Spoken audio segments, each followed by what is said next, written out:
Boa noite aos presentes e àqueles que estão nos assistindo pelo Facebook. Estamos iniciando mais um curso da Escola Nacional de Formação do PT. Os cursos temáticos trazem assuntos de interesse nacional para os militantes e para toda a sociedade, que devem ser debatidos e acrescentado com informações de especialistas que nós trazemos aqui sempre.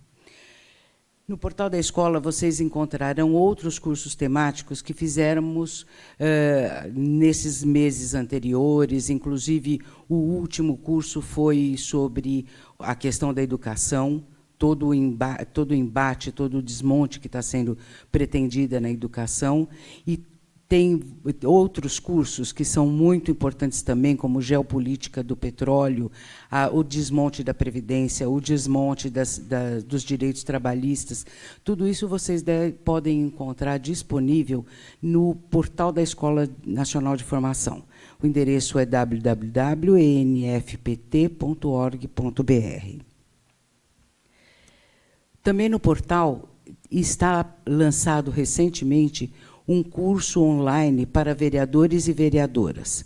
É um curso que pretende contribuir muito para a discussão, para a troca de experiências, para novas informações para os nossos parlamentares e que pode preparar bastante para o ano que vem. Esse curso é só inscrever, acompanhar online, fazer as propostas que estão ali, e ele vai ser muito útil exatamente por conta da troca de informações para quem está com a mão na massa, para quem pretende, o ano que vem, enfrentar as novas eleições. Então, é um curso que é, no momento, extremamente importante, frente à nossa realidade, né? Então, nós convidamos todos a entrar, a visitar o portal da escola. Esse curso que nós vamos ter hoje, ele vai estar disponível no portal já a partir da semana que vem, com as edições, podendo recuperar a discussão que houve aqui. Nós também informamos que os presentes aqui e os que estão nos acompanhando pelo Facebook podem, após a apresentação, pode fazer perguntas e comentários. Nós estaremos preparados para acompanhar isso. Bom, hoje o tema é conselhos participativos, reagindo aos ataques. Sem dúvida, mais um tema de urgência. Informamos. Para apresentar esse tema de hoje, nós chamamos dois especialistas bastante conhecidos e bastante colaboradores da Escola Nacional de Formação. Temos a Natalina Ribeiro, que é doutora em assistência social, serviço social, é consultora e formadora em processos participativos e planejamento de políticas sociais. Ao lado dela, Pedro Pontual, educador popular e consultor e pesquisador sobre participação social. Diretor de participação social da Secretaria-Geral da Presidência de 2011 a 2015, tendo coordenado o processo de elaboração da Política Nacional de Participação Social. Foi secretário municipal de Participação e Cidadania nas gestões do PT nas prefeituras de Santo André e Embu das Artes, em São Paulo. Na gestão da prefeita Luísa Erundina, trabalhou junto com o professor Paulo Freire na Secretaria Municipal de Educação. Então, esperamos que essas informações possam enriquecer o debate e, principalmente, a ação política que deve ser feita. Eu passo agora para eles e vocês tenham uma boa aula. Quem começa? Você? Obrigado, Regina. Boa noite aqui a todos e todas, aqui presencialmente, companheiros e companheiras de larga data nessa discussão, e pesquisadores também do tema. E eu queria cumprimentar, em primeiro lugar, a Escola de Formação, Nacional de Formação Política do PT, por pautar entre os seus temas, né, de cursos temáticos, esse tema dos conselhos participativos. Queria cumprimentar, né, a minha companheira de larga trajetória, a Natalina, né, e dizer que foi um prazer enorme poder fazer o processo de preparação dessa aula com a Natalina. A gente se encontrou em diversos momentos, trabalhando juntos nas administrações municipais, sempre discutimos muito esse tema de participação social, e a oportunidade de preparar essa aula foi a oportunidade também da gente se reencontrar na discussão dessa temática. Bem, por que é importante a escola pautar esse tema, né, dos conselhos participativos neste momento, né? Bom, em primeiro lugar, é claro que é preciso dizer que esse tema dos conselhos participativos, ele acompanha, né, toda a história de redemocratização da sociedade brasileira pós-ditadura militar, né? Ele também, né, está, digamos, no DNA do Partido dos Trabalhadores, né?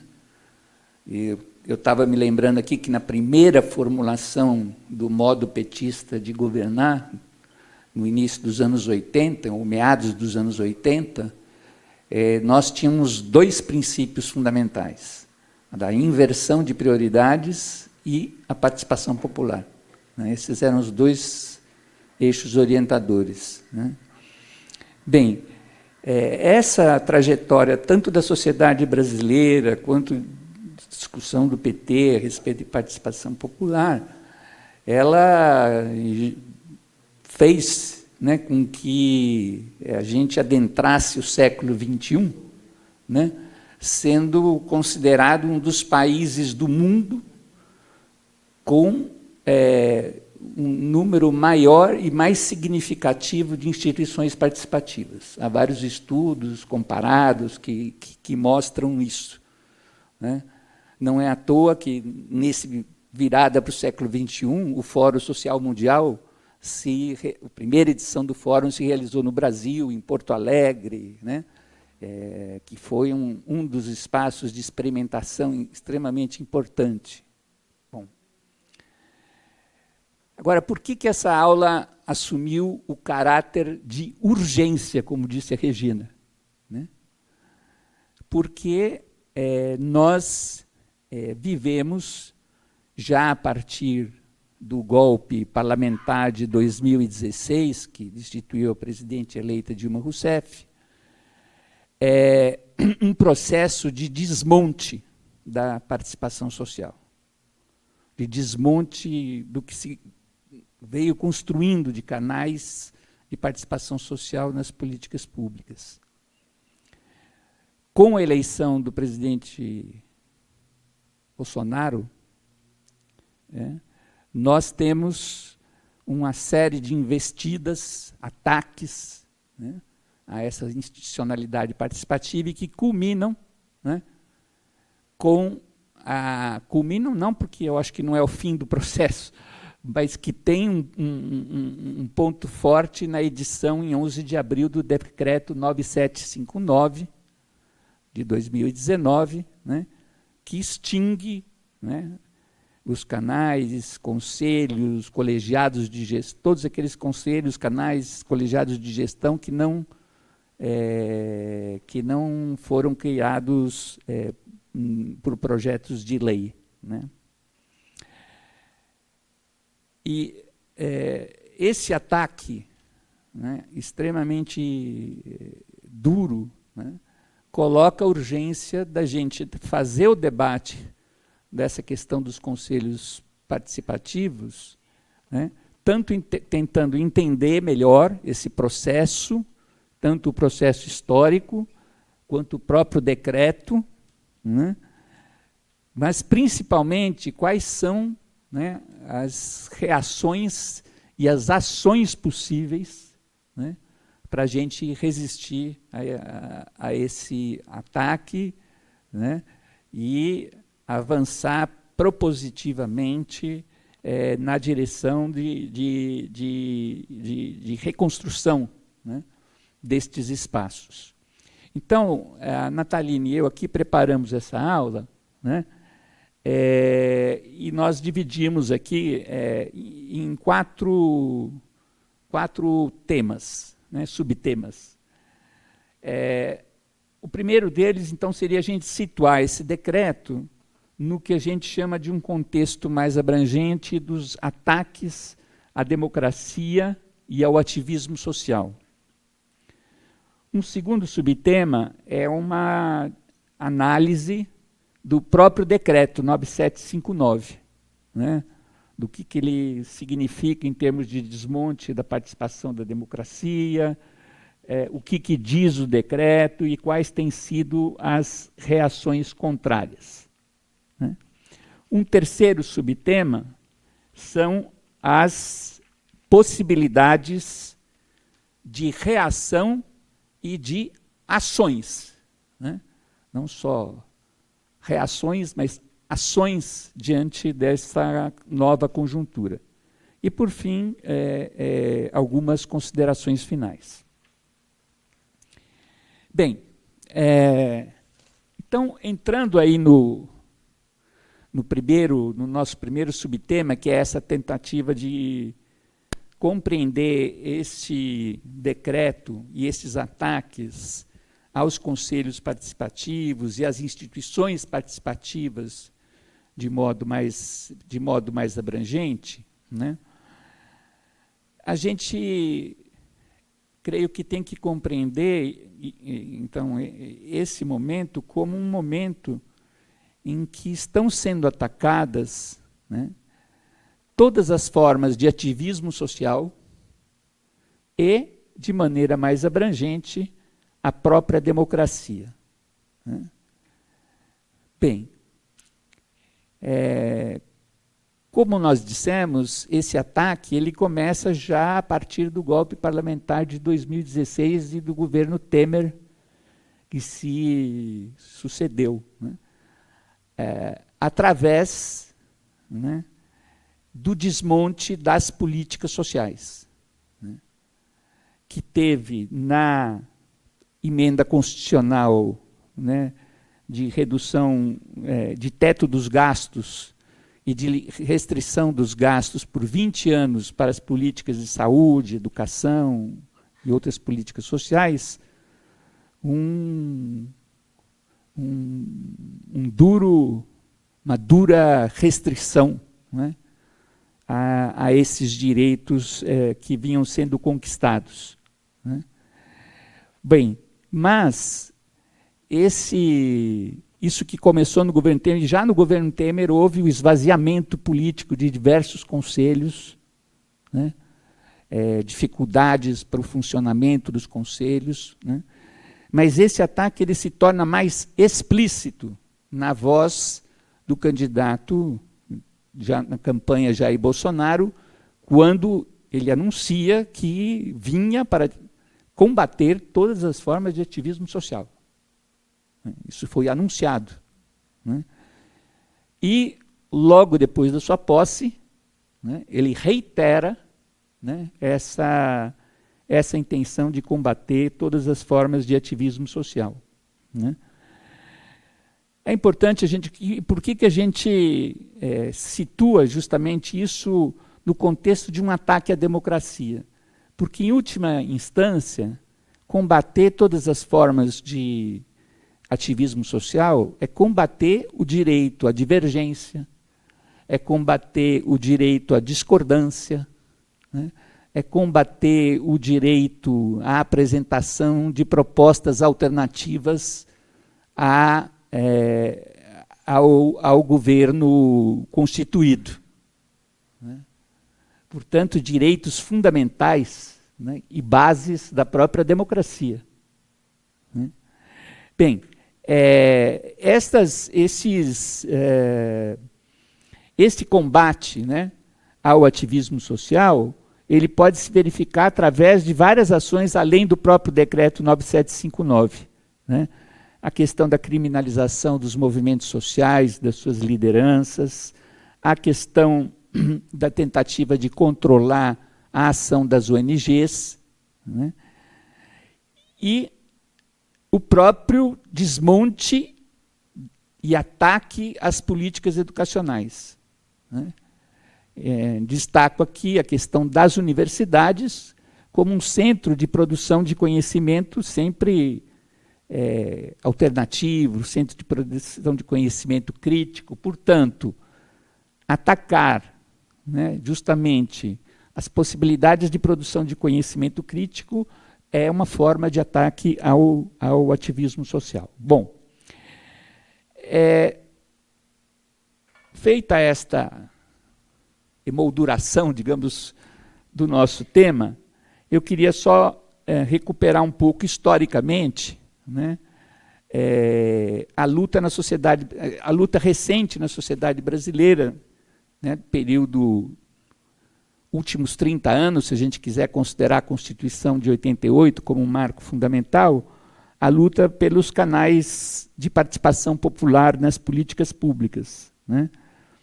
Ela antecede, obviamente, a Constituição de 88, né, na prática dos movimentos sociais, em algumas experiências já conselhistas antes da Constituição, mas, sem dúvida, foi na Constituição de 88 que ela passou a se constituir como direito, né?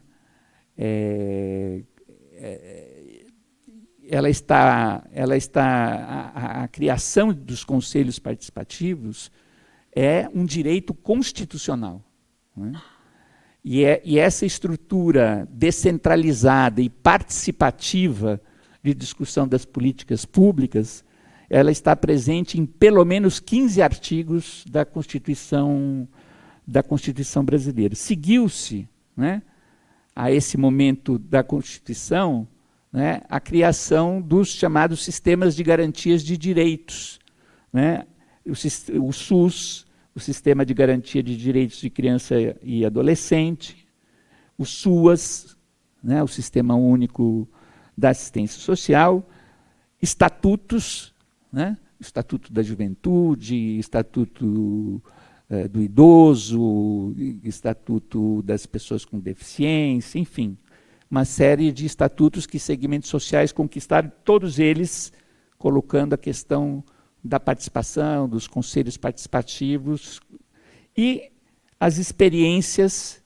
nos anos 90 dos orçamentos participativos, né, que foram experiências fundamentais, né, de participação direta dos cidadãos naquilo que é a espinha dorsal das políticas públicas, que é a discussão do orçamento público, né?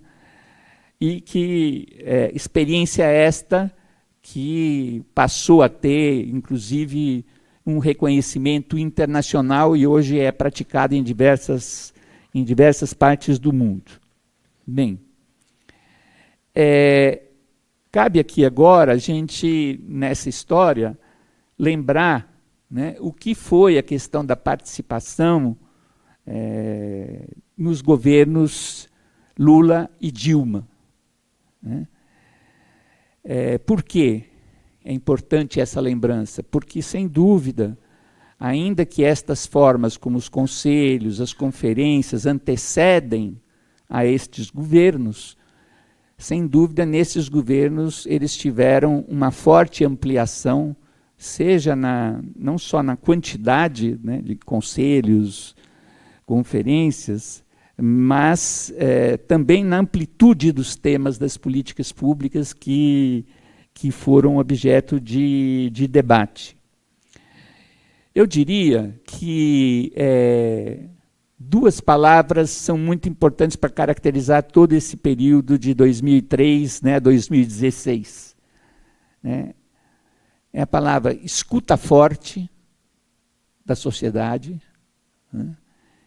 E a palavra indução, né? Indução do Estado, a partir do Estado, de processos participativos, a partir do governo federal, mas com implicações e consequências e sinergias, eu diria, né, com os governos estaduais e com os governos municipais, né?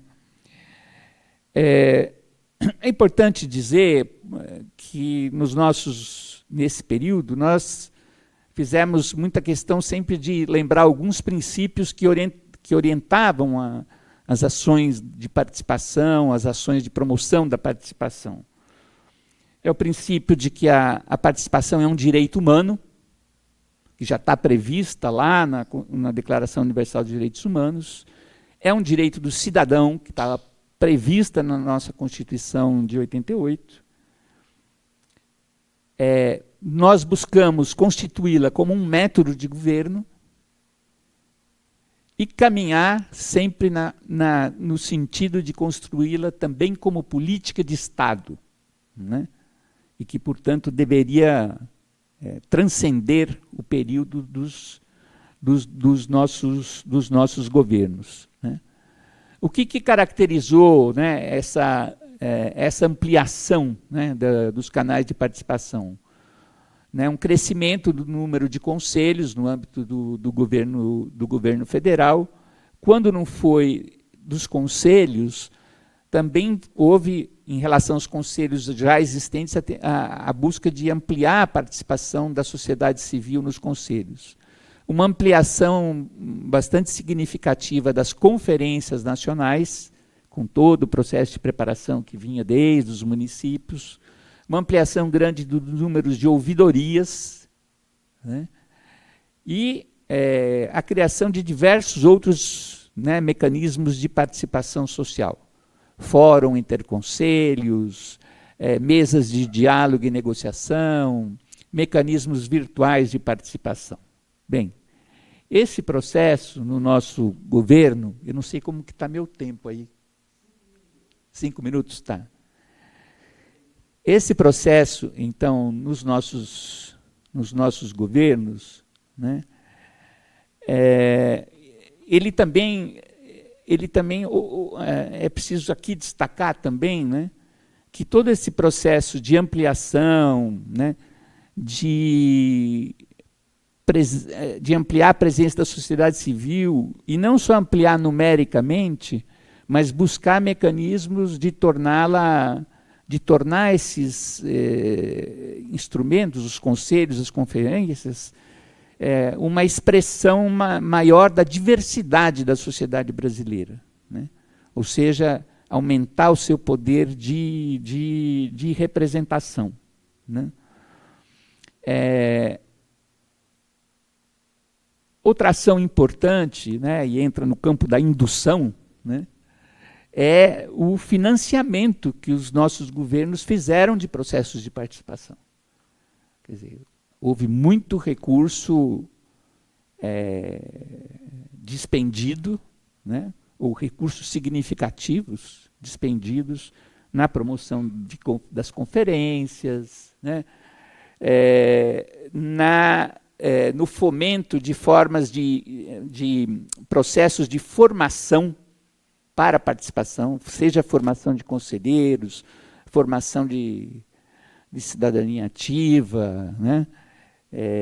Não só no âmbito do governo federal, mas também para que isso pudesse ser feito no âmbito dos estados e dos municípios, né?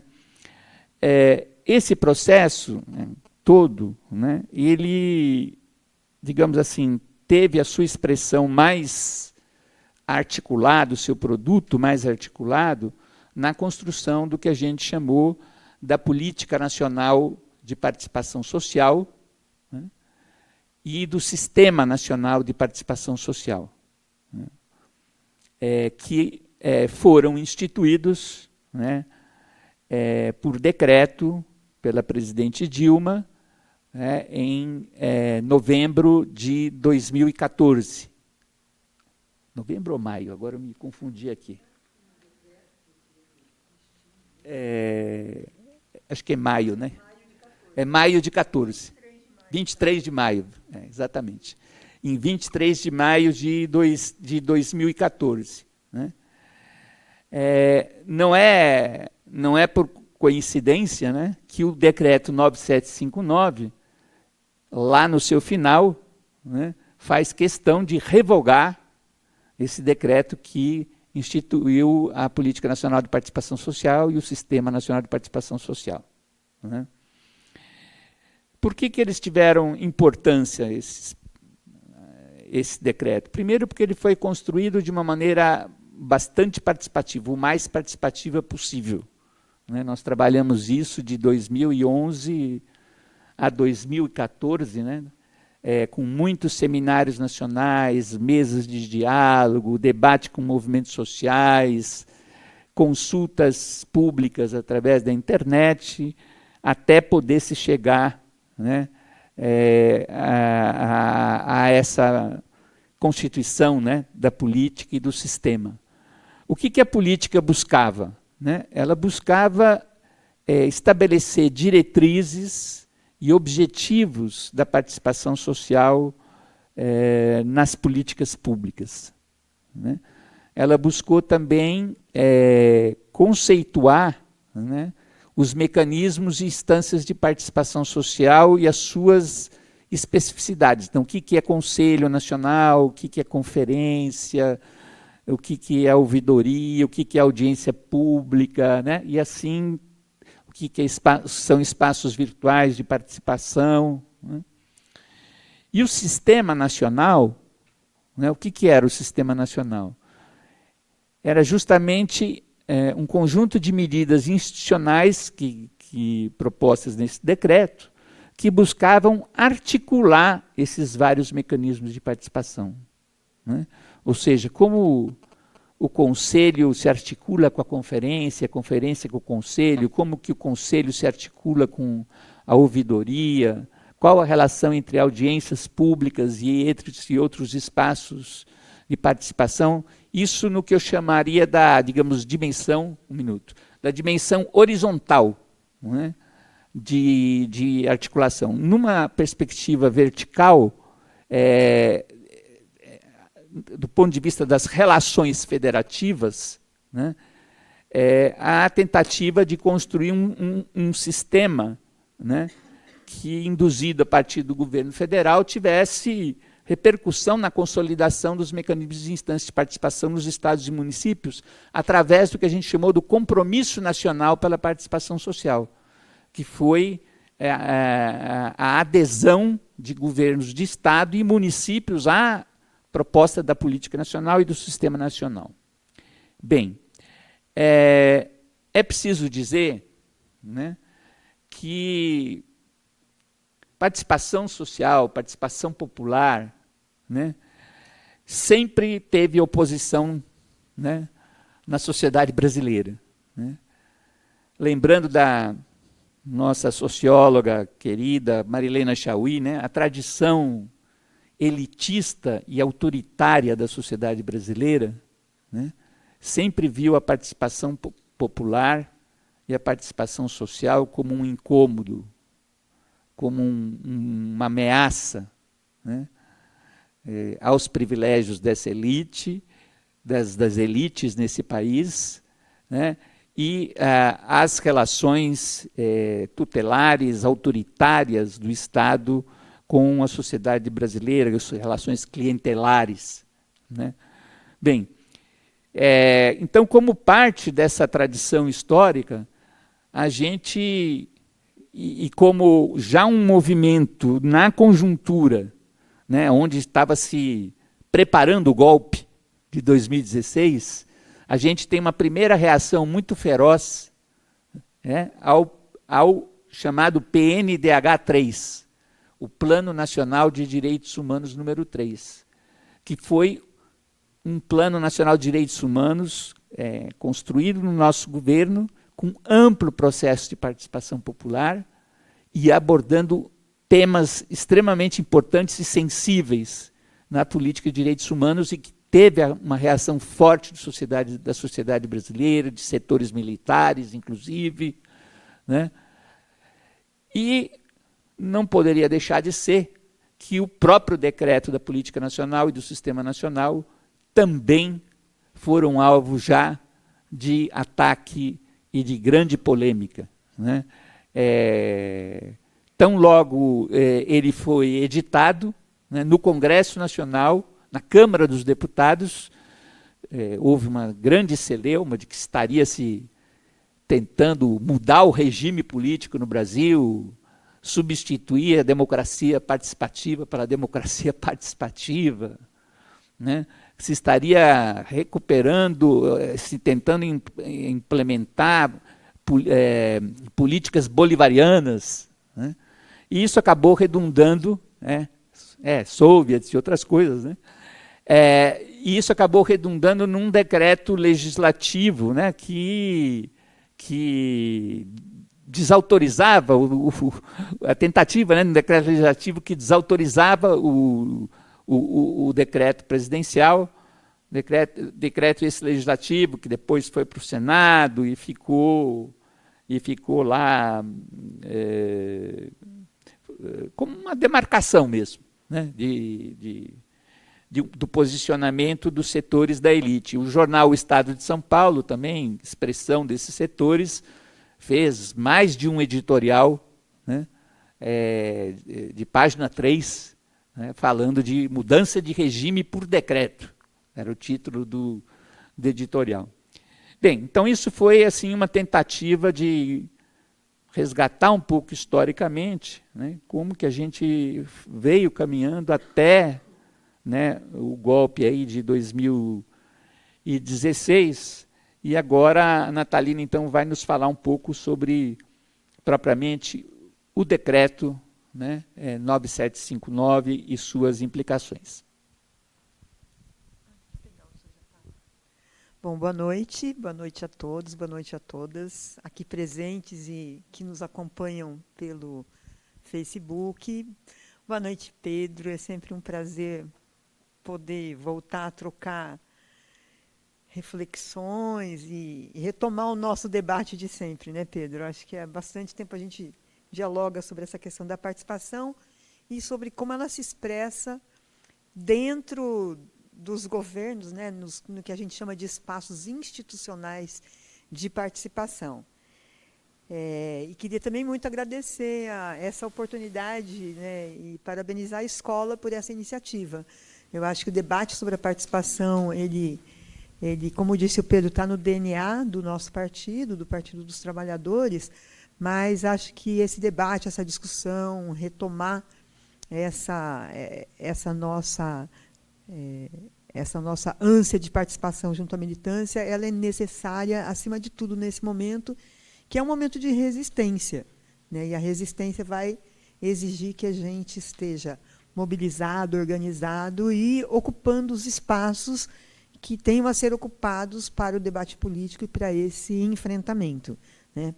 Por isso, então, discutir esse decreto que vem e ameaça e se propõe a extinguir todos esses espaços de participação que o Pedro acaba de nos apresentar, né, a origem, como é que ele é constituído no âmbito da Constituição Federal, né, em vários artigos, e depois na regulamentação da Constituição Federal, e que passou a fazer parte da nossa vida e das pessoas que dialogam com o poder público, com os governos no município, nos estados, na União, e que, de alguma maneira, ampliaram, né, possibilitaram que fossem ampliadas as discussões sobre os direitos de cidadania. Por que a gente fala que o decreto ele tenta promover um desmonte, não apenas da participação, mas da própria democracia, né? Porque se ter direitos é o que a gente constrói num Estado democrático de direitos, né? Como é que os direitos se realizam? Como é que as pessoas acessam direitos no seu cotidiano? As pessoas acessam direitos por meio das políticas públicas, né? O seu acesso ao direito à saúde, à educação, ao transporte, à moradia, e todos os demais direitos, eles se expressam através das políticas públicas que já foram objeto de um congelamento de orçamento que inviabiliza a implementação dessa política, especialmente no âmbito dos municípios, que é quem está mais próximo, é onde vivem as pessoas e é onde elas acessam os serviços. E, por um outro lado, o decreto agora vem e ataca as próprias instâncias de participação. Nesse momento, o que é que diz esse decreto? Ele não faz um ataque a todos os canais institucionais de participação, né? Ele se refere mais especificamente àqueles colegiados, e aí, no próprio decreto, quem der uma olhada, ele vai discriminar e dizer o que é que ele considera que são, o que ele chama de colegiados. Então, os colegiados são os conselhos, fóruns, comitês, grupos, comissões. Então, ele tem um número grande de colegiados que ele identifica aqui, mas uma característica para que esse decreto possa ameaçar tão fortemente esses colegiados é porque são todos eles constituídos e criados por decreto. Então, este decreto ele está focado nestes colegiados que foram criados por decreto. Por quê? Porque existem um grande número de conselhos e de outras instâncias de participação que estão previstas por legislação. E estes, né, como, por exemplo, o Conselho Nacional da Saúde, da Educação, da Assistência Social, da Criança e Adolescente e tantos outros, né, nenhum desses pode ser atingido por esse decreto, porque eles foram criados por uma lei. E o decreto, então, não tem capacidade, não tem hierarquia jurídica para atingir os conselhos criados por lei. Mas atinge um número muito grande de colegiados criados por decreto e que atuam hoje como espaços de interlocução entre o governo e a sociedade na condução de políticas públicas. E especialmente aqueles que são integrados pelos segmentos mais frágeis e mais vulneráveis da população, né? Então, se a gente observa os colegiados, os conselhos, inclusive, né, que tem alguns conselhos criados por decreto também, a gente vê muitos deles, né, das mulheres, da juventude, da pessoa com deficiência, todos eles indígenas, todos eles instituídos por decreto, né? Outra característica desse decreto, que é bom a gente dizer, é que ele tem um alcance nesses colegiados de âmbito federal. Então, ele não pode, de maneira alguma, ele não atinge os colegiados que existem nos estados e municípios, por aquilo que a gente chama de autonomia entre os entes federados, que também está previsto na nossa Constituição. O decreto, então, ele só tem uma atuação sobre os colegiados nacionais. E, além de extinguir esses colegiados, o decreto também ele apresenta restrições à recriação desses colegiados, né, porque ele propõe lá uma avaliação de que os ministérios enviem informações justificando a necessidade da existência dos colegiados, mas o decreto já impõe bastante restrição à recriação e ao funcionamento dos colegiados, sejam aqueles que se mantenham existindo, sejam aqueles que sejam recriados. E ele caracteriza isso no próprio decreto,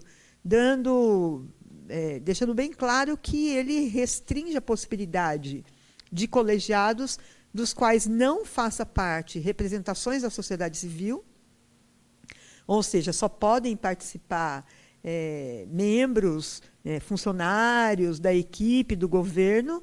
Se tiverem funcionários de diferentes ministérios, isso vai ficando mais complicado para o próprio decreto, né? Mas ainda é possível, mas uma grande restrição à participação de pessoas que não estejam no Distrito Federal.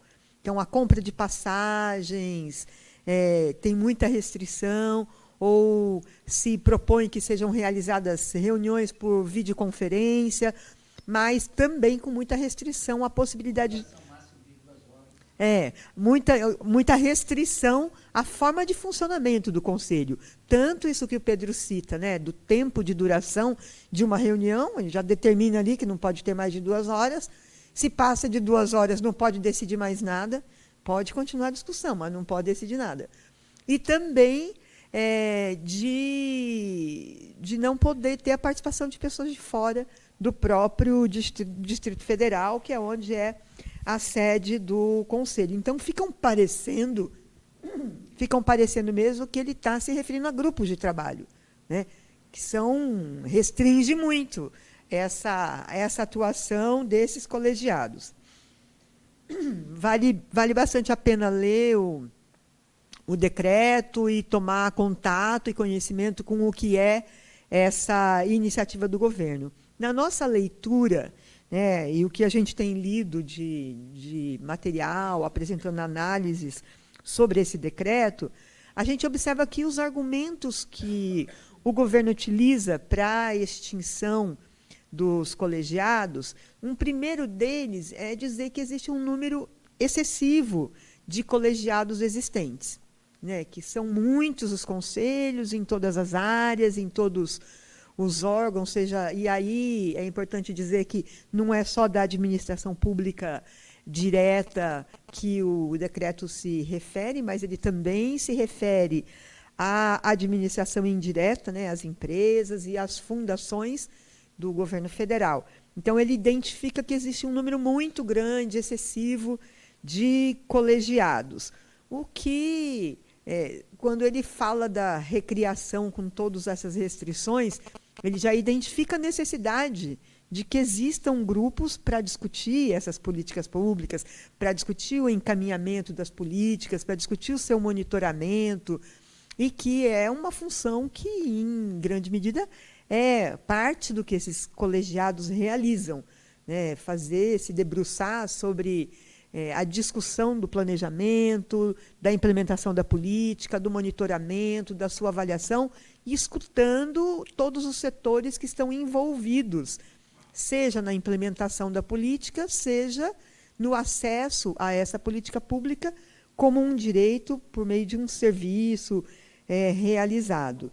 Então, o governo acha que é um número excessivo de conselhos.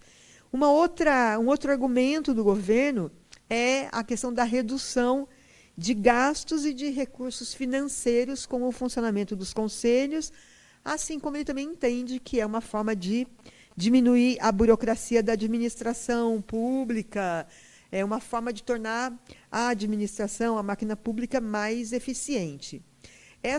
Esses argumentos que ele utiliza, especialmente esse da desburocratização, né, de que acabar com os conselhos pode promover a desburocratização, vem sendo bastante discutida também pelos estudiosos aí da democracia participativa e das pessoas que estão envolvidas com a participação nos conselhos, né? Quem participa nos conselhos sabe que, no âmbito do conselho, é possível trazer várias áreas do governo para debater um mesmo tema, uma mesma política pública, um programa de uma determinada política pública que se esteja pensando em implementar, e, ao poder considerar as diversas áreas que estão envolvidas, seja na implementação da política, seja no próprio acesso aos serviços que vão ser implementados,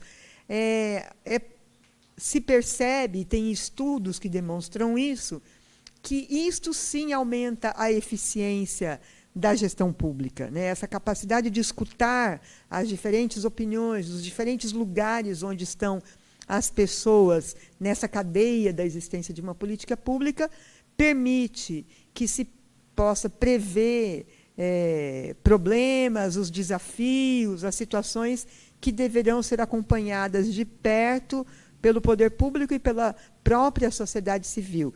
Então, nós temos essa compreensão de que extinguir esses colegiados não vai reduzir nem a burocracia e nem o gasto com as políticas públicas.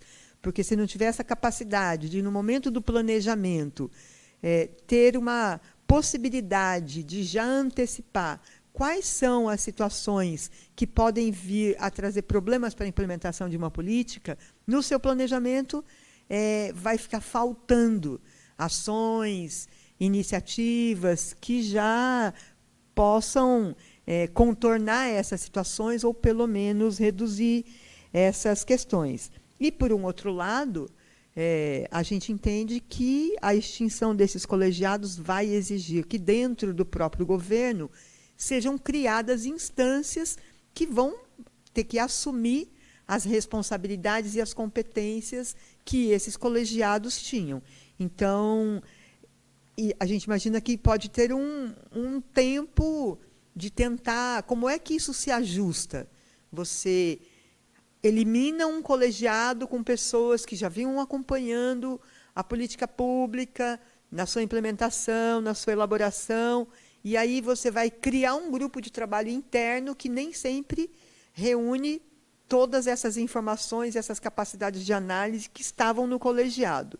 Então, isso pode, sim, trazer prejuízos para a própria implementação das políticas públicas, sem contar a capacidade para avaliação, para o seu próprio monitoramento e repensar essas políticas na medida em que elas são implementadas, né? Bom, é importante destacar também que, no dia 8 de maio, o governo federal publica um outro decreto, que é o 9784, em que ele se remete a esse decreto 9759 e já apresenta um conjunto de 39 colegiados a serem extintos, né? Mantém a data que o decreto previu, de 28 de junho, mas já enumera, já declara quais são esses colegiados que vão ser extintos, né? E são, de fato, a gente ali pode observar que são os colegiados que representam os segmentos mais excluídos da sociedade e são colegiados com funções de acompanhamento da execução das políticas sociais, né? A gente entende que, por trás desse decreto, a gente tem situações que a gente observa muito claramente, né, o quanto a participação incomoda esse governo, né? Para além da democracia participativa, a gente vê que a própria concepção de gestão das políticas públicas, além de todo o corte financeiro, né, o governo não admite essa conversa com a diversidade, com um pensamento oposto, diferente, com outras opiniões, e muito menos com a perspectiva do controle social, né? Então, ele se propõe mesmo a uma postura de interdição do diálogo e de convivência com o contraditório, e a uma negação da política, né? Isso também inviabiliza a transparência que tanto foi discutida, e tantos investimentos de implantação da lei da informação e de tantos mecanismos de transparência sobre as ações do governo, né? E também, por um outro lado, tem um papel bastante complicado, que é de desmontar a relação federativa nesses sistemas das políticas públicas. Então, o governo federal ele tem uma responsabilidade da elaboração da política pública, mas a implementação da política ela é compartilhada com os outros entes federados. Então, os estados têm uma outra responsabilidade, e os municípios, principalmente, têm a responsabilidade da implementação direta das políticas públicas. E quando, no âmbito federal, se extingue esses colegiados de participação e controle social, esse rebatimento ele vai acontecer nos estados e nos municípios também. Isso com muita possibilidade de fragilizar os canais de participação também nos estados e nos municípios. É importante a gente falar um pouquinho da questão das reações que tiveram, que não foram poucas, né, a esse decreto. Muitos posicionamentos contrários e muitas análises que nos ajudam a entender esse momento. Numa primeira ação bem imediata, assim, o senador Humberto Costa ele entra com um projeto de decreto legislativo pedindo a suspensão desse decreto. Aí a gente tem também uma ação popular implementada pelo PSOL, um PL que a gente descobriu nessa nossa preparação aqui, eu e Pedro descobrimos um PL da deputada do POD, aqui de São Paulo, Renata Abreu, que ela institui a Política Nacional de Participação e o Sistema Nacional de Participação Social, isso em fevereiro de 2019. Então, a gente até colocou aqui como reação, mas não é reação, não. Foi anterior ao decreto, mas a gente resolveu registrar. Também tiveram outras reações, como uma ação de inconstitucionalidade, né, uma ADI, apresentada pelo PT ao STF, e esta ADI vai ser julgada no dia 12 de junho, portanto, antes do decreto entrar mesmo em vigor, que é o 28 de junho. Tem a campanha O Brasil Precisa de Conselhos, que tem aí oferecido vários vídeos, depoimentos e artigos para a gente refletir sobre o decreto. Isso, pode ser acessado pelo Facebook, e depois na página da escola isso vai estar anunciado com facilidade para localizar. Uma outra reação importante foi a recriação do Conselho Nacional de Segurança Alimentar, no dia 9 de maio de 2019, esse conselho foi recriado, né? O Ministério Público se manifestou, a Defensoria Pública da União lançou uma nota técnica bastante importante no dia 21 de abril, vários conselhos se manifestaram, e a gente tem aí tanto o Conselho Nacional do Meio Ambiente, quanto o CONANDA, né, o Conselho Nacional dos Direitos da Criança e do Adolescente, que foram fortemente atacados e que também fazem manifestações importantes, denunciando e declarando o quanto este decreto ele vem na contramão do que a gente vinha construindo nos últimos 30 anos na sociedade brasileira. Então, esses são os principais aspectos que a gente está levantando diretamente do decreto, e eu passo, então, para o Pedro, para ele começar. A gente vai fazer um jogral aqui, mas o Pedro começa, para a gente poder falar um pouco sobre as possibilidades de reação e de ação, né, em relação a esse decreto. Então, a Nataline já, né, comentou aí uma série de posicionamentos e reações, todas elas de extrema importância, que partiram de diferentes setores, né, da sociedade brasileira, né? E agora a gente queria avançar um pouco mais, né? Quer dizer, todas essas reações até agora e posicionamentos, né, elas são extremamente importantes, mas ainda, né, estão tanto quanto ainda fragmentadas, né? E a gente precisaria avançar um pouco mais em ações, né, que a gente pode fazer.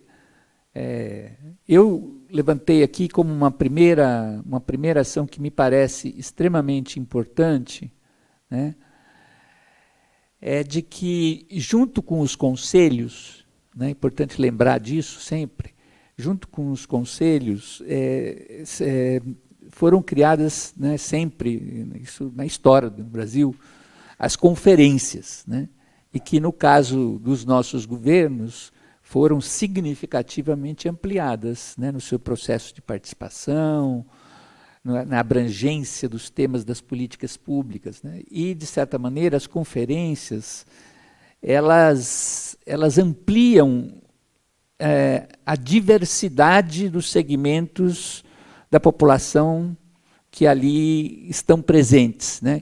Os conselhos, eles têm sempre um limite, né, na possibilidade de representar essa diversidade da sociedade. E as conferências é sempre um mecanismo em que se amplia muito essa possibilidade. E nós temos uma série de conferências, primeiro, que estão instituídas por lei, né? Então, nesses sistemas de garantias de direitos, a criação dos conselhos vem vinculada, né, à realização de conferências. Então, assim, eu acho que uma primeira questão de importância, assim, nesse sentido de a gente avançar, é a gente buscar realizar não só as conferências que estão previstas, né, mesmo que o governo federal não as convoque, que a gente busque realizar as conferências nacionais. Né? Por exemplo, a assistência social, né? O governo federal já disse que não vai fazer a conferência, mas há um processo amplo de articulação do campo aí da assistência social para realizá-las nos planos municipais, nos planos estaduais e no plano federal também. Né? Mas eu diria que não só as conferências previstas em lei, mas aquelas que são significativas das políticas públicas. Né? Então, por exemplo, aqui em São Paulo tem uma iniciativa interessante em curso aí, de pensar em realizar uma conferência da cidade em São Paulo. Né? Nós não temos mais o Ministério, não temos mais o Conselho Nacional das Cidades, mas ninguém impede que a gente realize conferências das cidades. E assim por diante. Né? Então, eu acho que assim, uma primeira proposta seria essa realização de conferências. Né? Depois a Natalina, que tem outras aqui. Ganhei um também, Pedro. Além dessa questão da realização das conferências, e inclusive para assegurar a realização das conferências quando o governo não queira assumir esse compromisso, a gente aproveitar as garantias legais que foram construídas. Então, como o Pedro falou, muitas dessas conferências, muitos dos conselhos estão previstos em lei. Então, a gente precisa se apropriar desse instrumento, porque a lei, por si só, ela não garante nada. Ela não se realiza se não tiver quem a tire da letra. Então, se não tivermos quem defenda o que está na legislação, ela pode ser simplesmente atropelada por um decreto, por uma portaria, por uma ação autoritária. Então, é muito importante que a gente se aproprie da lei, mas não apenas das leis. Né? A gente tem os regimentos internos dos conselhos, dos diversos colegiados, que dizem como eles funcionam, está lá definido, determinado, e eles também têm uma força importante para que a gente possa, como, por exemplo, aconteceu no Conselho Nacional da Assistência Social, nós conseguimos a aprovação da convocação da Conferência Nacional pela votação da maioria dos conselheiros. E o regimento interno nos dá essa garantia. O Ministério simplesmente não quis reconhecer o que está escrito, o que está previsto com todas as letras no regimento interno e cancelou a conferência. Mas nós estamos, como o Pedro falou, num processo intenso em todo o país para a realização da Conferência Nacional e já convido todo mundo a se envolver nesse processo nos seus municípios. Assim como, né, Natalina, a Conferência Nacional de Saúde está em pleno curso. A Conferência Nacional de Saúde está acontecendo. Ela está no calendário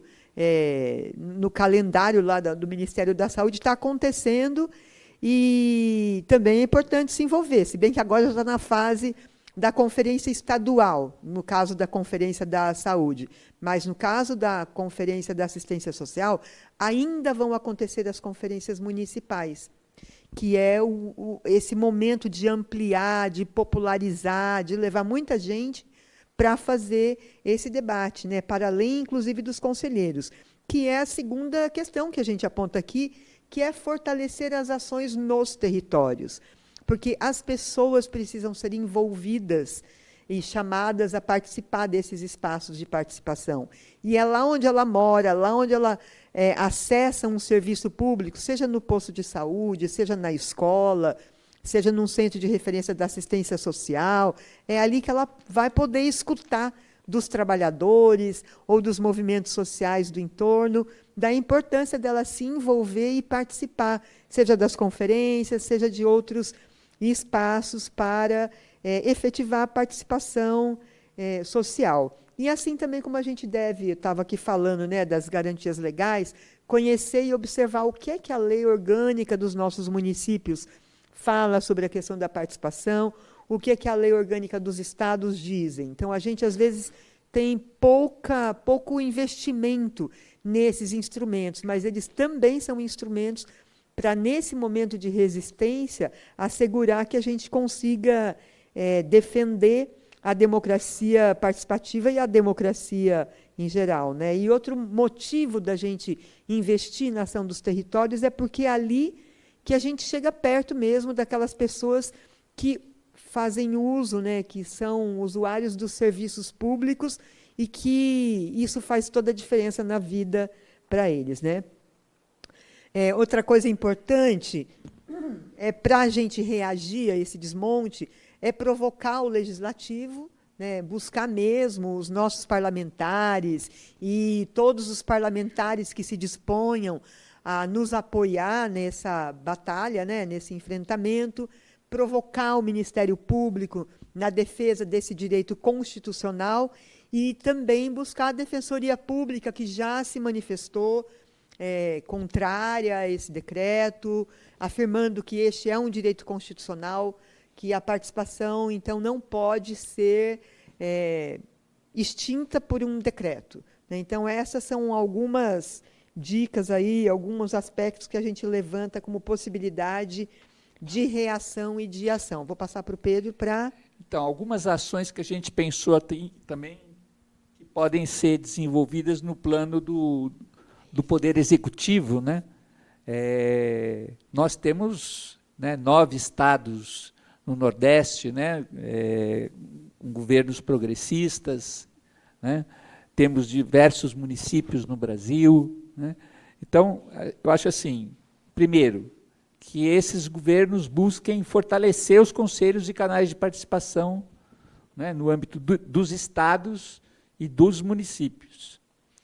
Segundo, buscar inovar, né, em relação à questão de conselhos, conferências, ouvidorias, tanto inovar no método como na ampliação da representação. Aqui eu faço um parênteses.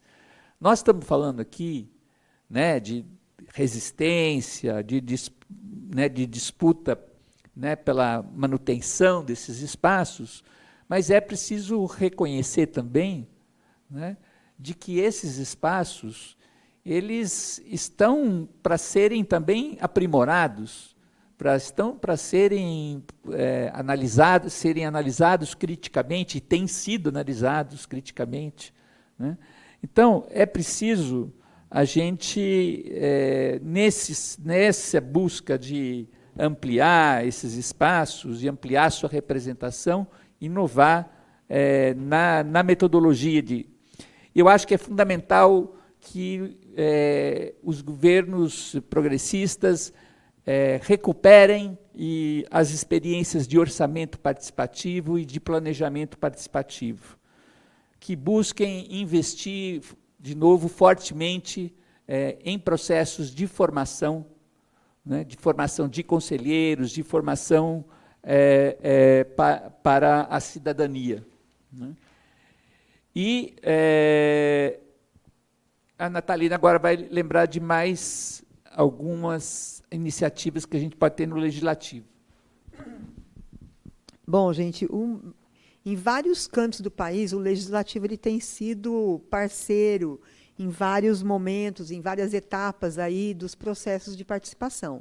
Então, a gente chama a atenção e destaca aí a importância maior ainda nesse momento de que os parlamentares sejam provocados e sejam convidados, ou que tomem mesmo a iniciativa de incluir a defesa da participação nos seus mandatos, né? E a gente vê sendo criadas, em diversas instâncias, as frentes parlamentares, né? A gente tem frente parlamentar de defesa de diversas políticas públicas, e que a gente pensa assim, que, ao invés, talvez, de criar mais uma frente parlamentar em defesa da participação, mas que todas as frentes parlamentares incluam na sua pauta a defesa da participação. Então, ao invés de criar mais uma frente parlamentar com os nossos parlamentares, mas de que isso seja reforçado, reafirmado nessas frentes parlamentares. Outra coisa é realizar amplamente audiências públicas, e não só nos espaços das câmaras, das assembleias, mas, por que não, nos próprios territórios, né? Mobilizar a população nos bairros, próximo do local de moradia, e investir também nessa possibilidade de diálogo com a população, dos parlamentares com a população, com os movimentos, com as entidades. Outra ideia que vem já até copiada lá de Pernambuco, a gente tem um deputado lá em Pernambuco que tem feito caravanas do SUAS, tem ido nos municípios e organizado discursos, debates, discussões em defesa do Sistema Único de Assistência Social e contra o desmonte que vem sendo implementado por esse governo.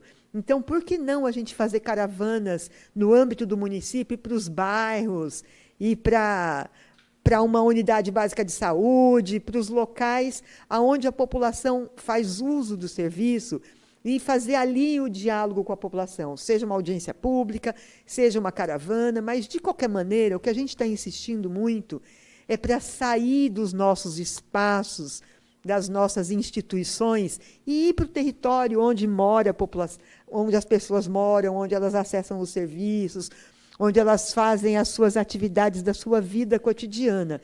É necessário que a gente faça esse movimento de se aproximar da população, porque a gente observa uma dificuldade, né? Quem é que vai, qual é o número de pessoas que participa, né? Vários estudos aí apontam que não chega a 5% da população brasileira que participa, e aí abrindo um leque muito amplo de formas de participação. Então, talvez a gente tenha que fazer esse esforço grande de sair dos nossos locais institucionais e ir para os locais onde está a população, onde ela vive, onde ela mora, onde ela faz uso dos serviços públicos que são oferecidos. Natalina, se me permite comentar brevemente, eu acho assim, que tem um papel também dos movimentos sociais, né? E aqui eu queria tomar como exemplo a recriação do CONSEA, né? O Conselho Nacional de Segurança Alimentar foi o primeiro conselho extinto pelo Bolsonaro. Foi um dos primeiros decretos, no início de janeiro, logo que ele assumiu. Por quê? Talvez seja um dos conselhos com uma representação mais orgânica de movimentos sociais, e no âmbito do Conselho do Governo Federal, era um conselho que, ainda que consultivo, talvez seja o conselho que tenha mais pautado as políticas públicas do governo federal na área de segurança alimentar e nutricional. Bom, esses movimentos sociais que se reuniram em todo esse processo, não só do CONSEA, como das conferências, organizaram, numa semana aí que eu não lembro qual foi, em fevereiro, uma atividade chamada Banquetaço.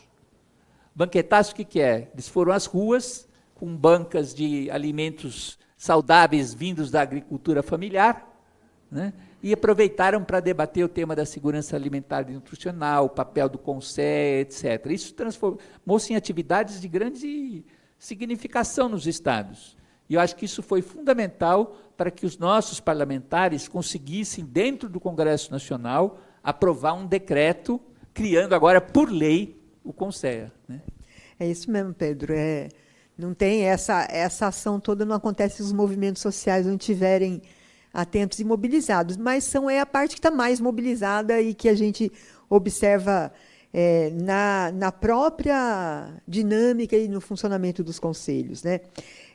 Bom, a gente vai partindo agora para as nossas considerações finais, e uma primeira questão eu acho importante de dizer é que nessa aula nós buscamos focar sobre o decreto, né, sobre o que ele significa, os impactos e como reagir a isso, e não a uma análise sobre o funcionamento dos conselhos, né, porque aí seriam outras as questões a serem levantadas, seriam outros os temas a serem tratados aqui.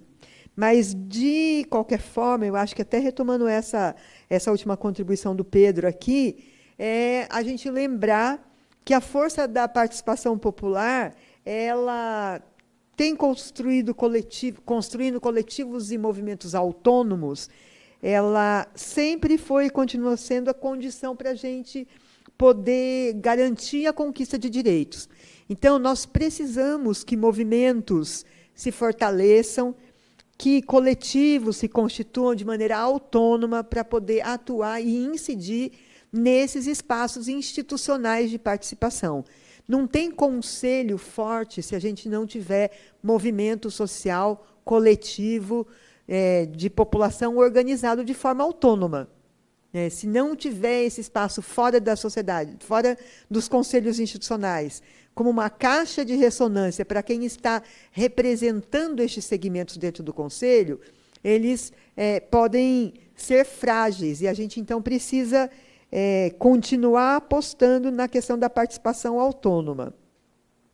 E, para isso, a gente tem que fazer uma disputa na sociedade. E, cada vez mais, nos tempos atuais, a gente disputa isso com o tempo das pessoas. O tempo de lazer, o tempo de trabalho, o tempo de estar com a família, é o tempo de participar. Não é? Então, a participação não pode ser uma coisa chata, que as pessoas não queiram vir. Então, nós precisamos nos reinventar e ter formas de chegar muito perto das pessoas para que elas nos entendam, para que elas nos acolham. E, para isso, a gente precisa cuidar da nossa linguagem também. A gente precisa cuidar dos termos que a gente utiliza, de como é que a gente tenta se comunicar e ver se as pessoas entendem o que a gente está dizendo. Agora está na moda falar de narrativa, não é verdade? Então, tem que ver se a nossa narrativa está sendo compreendida pelas pessoas, né? Porque, muitas vezes, a gente se utiliza de termos, conceitos, que têm tantos significados que isso não é uma elaboração que chegue nas pessoas com quem a gente quer conversar. Então, a gente precisa pensar nisso, né? Na questão do tempo que a gente está tentando tirar das pessoas da sua vida, do seu trabalho, ainda mais nesse tempo de que todo mundo é autônomo, não é verdade? Significa que trabalha quase 24 horas por dia. Então, a gente precisa arrumar esse tempo para participação e cuidar da linguagem.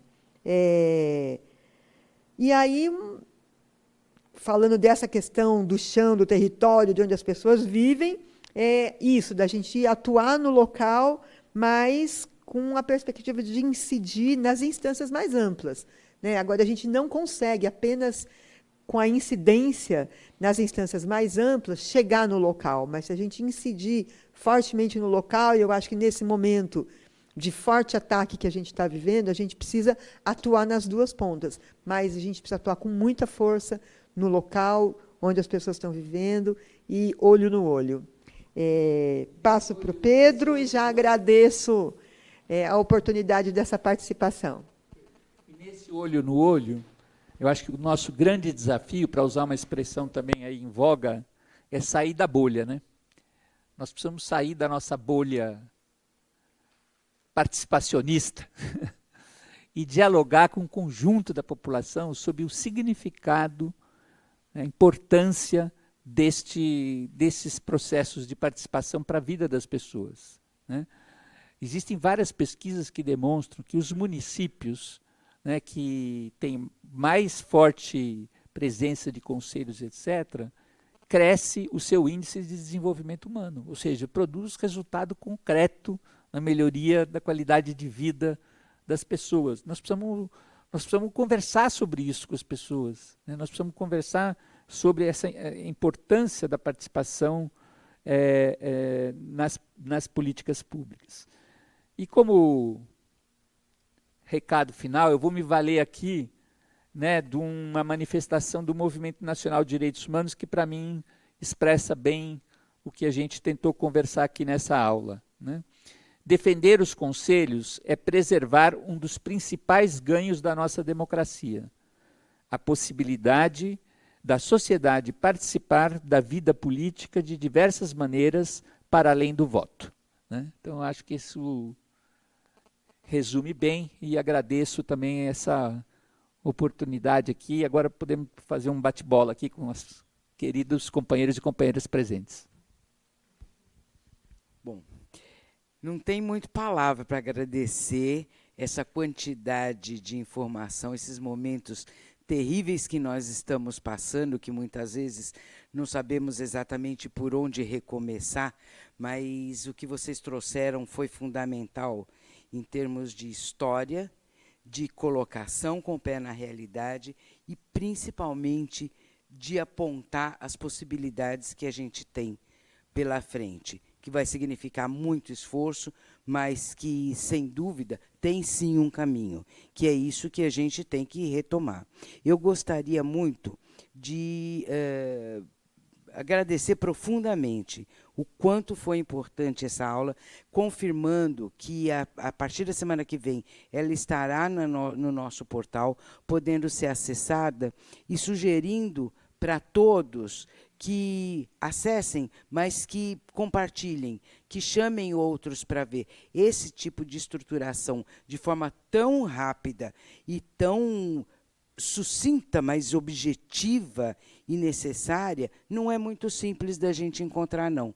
Muitas vezes a gente tem que lançar mão de uma discussão ampla ou de questões que muitas vezes a gente não entende, e o que foi colocado aqui, principalmente para quem não é da área, está absolutamente compreendido para uma ação política.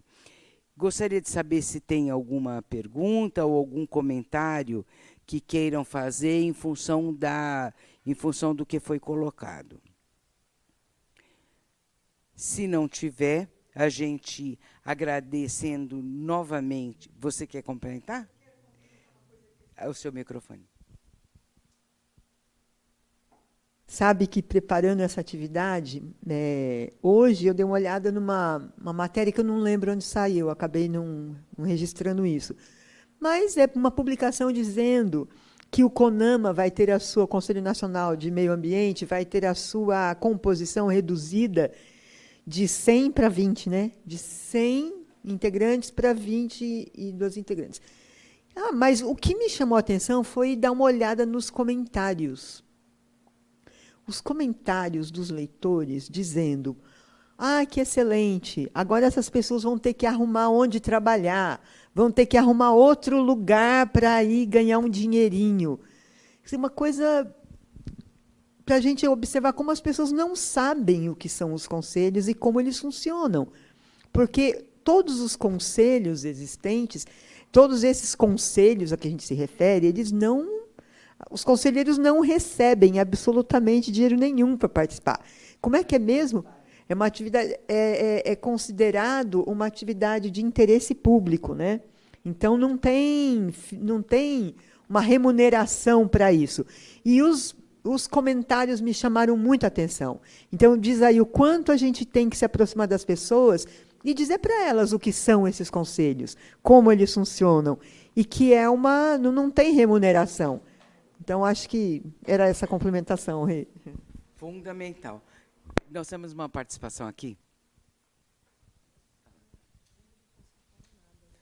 Bom, gente, boa noite. Meu nome é Antônio Zagato, eu sou conselheiro no Conselho Participativo da Lapa, que é um órgão municipal.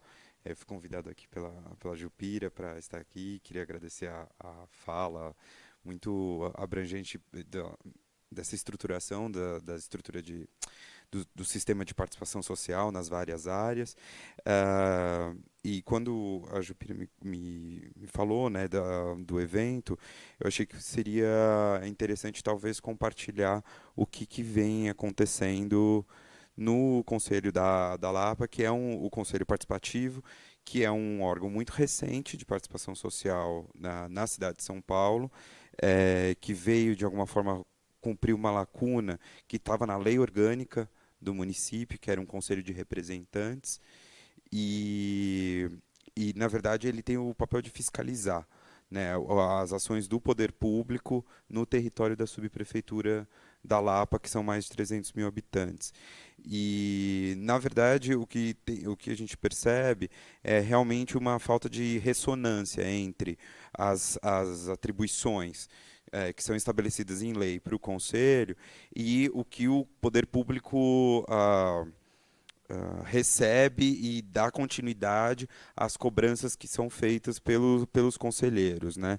Então, na própria divulgação, eu acho que isso, na verdade, na divulgação das eleições do Conselho Participativo já foi muito falha por parte da Prefeitura, porque, afinal de contas, não interessa, talvez, à Prefeitura fortalecer um conselho que vá fiscalizá-la, né? E eu acho que isso, no fundo, reflete um movimento que se espraia agora pelo governo federal, pelo governo estadual de enfraquecimento dos conselhos. O CONAMA é um exemplo que saiu hoje, mas também no nível estadual, por exemplo, tem o CONDEFAT, que é o órgão de patrimônio histórico, que passou a 70% de indicados direto do governo do Estado, né? Então, quer dizer, qualquer possibilidade de autonomia e de controle social aí fica bastante questionada, né? Acho que uma coisa que é uma experiência que vai muito ao encontro do que a Antalina estava falando, é que nós percebemos que as pessoas não conheciam ainda o Conselho Participativo por ser um órgão tão recente. Então, no ano passado, quando começou esse mandato, né, de 2 anos, os conselheiros todos, de alguma forma, entraram em um acordo de fazer reuniões itinerantes. Então, nós fomos aos 6 distritos que compõem a subprefeitura da Lapa, e nos colocamos ali para, na verdade, ouvir, apresentar o conselho e ouvir as demandas, enfim, ouvir a população que às vezes nem conhecia a existência do conselho e que, enfim, eu acho que o balanço desse 1 ano e 5 meses, né, de nós estarmos lá, isso é um trabalho coletivo dos conselheiros, são hoje cerca de 21 conselheiros, metade dos quais bastante, né, dedicada, enfim, é que o Conselho Participativo, por exemplo, na região da Lapa, tem se tornado um ator relevante na hora dos assuntos dos debates públicos. Então, seja na Operação Urbana Água Branca, cujo conselho gestor, grupo gestor, nós dialogamos, com os projetos de intervenção urbana na Vila Leopoldina e no Arco Pinheiros, do Hospital Sorocabana. Enfim, são vários temas que a população antes não tinha para onde canalizar, e nosso papel é intermediar essas demandas com o poder público. Então, eu acho que, no fundo, vai muito na compreensão de que as instituições são o tempo todo estão sendo feitas por pessoas. A questão é quais são as pessoas que estão querendo disputar essas instituições, o que são os conselhos. Que pessoas estão disputando esses conselhos e querendo levar, de fato, as demandas que são no local para o poder público, enfim, para os lugares decisórios, né? Então, enfim, é um balanço que, com todos os limites, eu acho que na hora que tem um empenho, uma organização interna, olhando o regimento, sabe? Eu acho que tem muito disso. Eu acho que na hora prática, tudo que foi falado aqui é possível de fazer, assim, sabe? Mas eu acho que tem que se apropriar do regimento, se apropriar do decreto, se apropriar da lei, das atribuições que estão colocadas e falar, olha, é minha atribuição fazer isso, e são 6 atribuições do Conselho. E com essas 6 atribuições, a gente manda ofício, tá aqui, ó, manda ofício para tudo que é vereador, manda ofício para a prefeitura, para secretário, para Ministério Público, para imprensa, manda ofício para todo mundo. Porque, no mínimo, nós temos documentados, e quando alguém falar que isso ninguém sabia, não, está aqui, está oficializado, e a gente, a partir dali, já tem um outro patamar de qualidade, enfim, de enfrentamento. Enfim, era só compartilhar isso. Também o que você falou. Vocês querem comentar? Acho que não. Eu acho só que o exemplo do Tony é muito interessante, né? E é muito interessante que ele esteja acontecendo no âmbito do local, né? No âmbito do território, né? O que confirma um pouco isso que a gente aqui disse, né? O jornalista Luiz Nassif me entrevistou em dezembro de 2017, num projeto que se chamava brasilianas.org. E era uma entrevista para saber como foi a experiência no governo federal, da política, do sistema de participação, etc. E, no final, ele me faz a seguinte pergunta profética. Ele diz assim, Pedro, se passar um tsunami sobre nós, né, e desmontar todo esse sistema participativo, por onde você começaria a reconstruir tudo?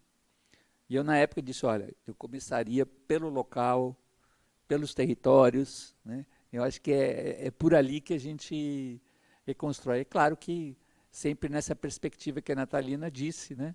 Sem deixar de articular essa ação nos territórios com a incidência mais geral em outras esferas de poder, né? Obrigado. Você quer comentar? Não?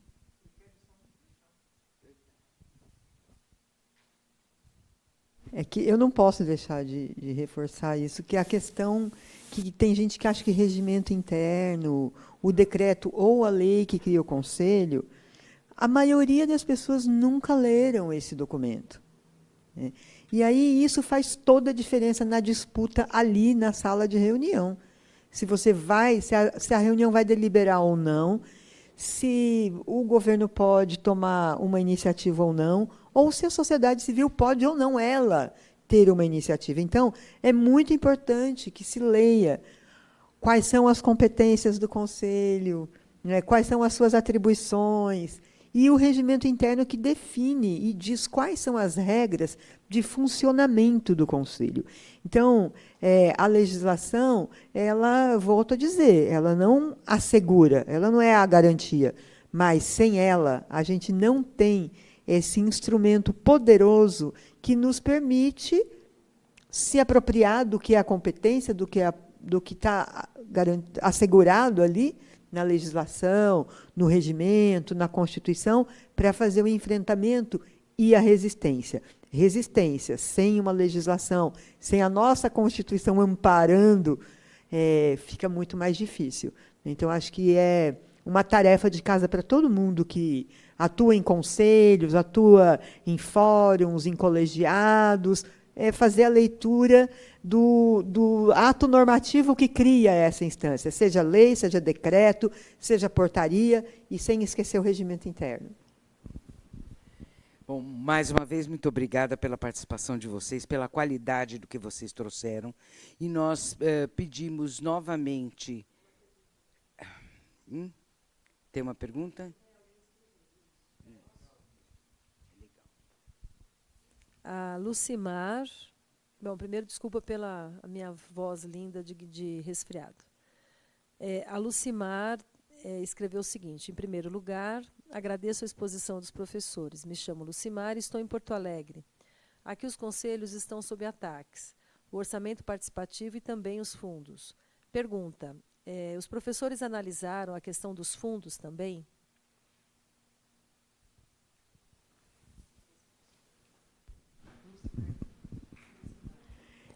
Lucimar, olha, de fato, não, nós não analisamos a questão dos fundos, porque, na verdade, o nosso foco é o decreto, né, e que é um decreto que não deve atingir os fundos, porque os fundos existentes eles são criados por legislação. E aí esse decreto não tem como atingir o fundo. Mas eu vi que o Conselho Nacional dos Direitos da Criança e do Adolescente está sofrendo muito ataque também, e que o próprio funcionamento do Fundo Nacional da Criança e do Adolescente está sob ataque. Como? Quando o governo tira os funcionários que fazem a gestão do fundo, que fazem o apoio administrativo ao Conselho, que vai trazer informações qualificadas sobre o fundo. Então, de novo, eu vou insistir na questão da legislação. Olha lá a lei que cria o Conselho e que cria o fundo. Porque, às vezes, o fundo está criado na mesma legislação que o Conselho. Às vezes, o Conselho é também o gestor do fundo, mas, às vezes, em algumas legislações, cria um conselho específico para o fundo.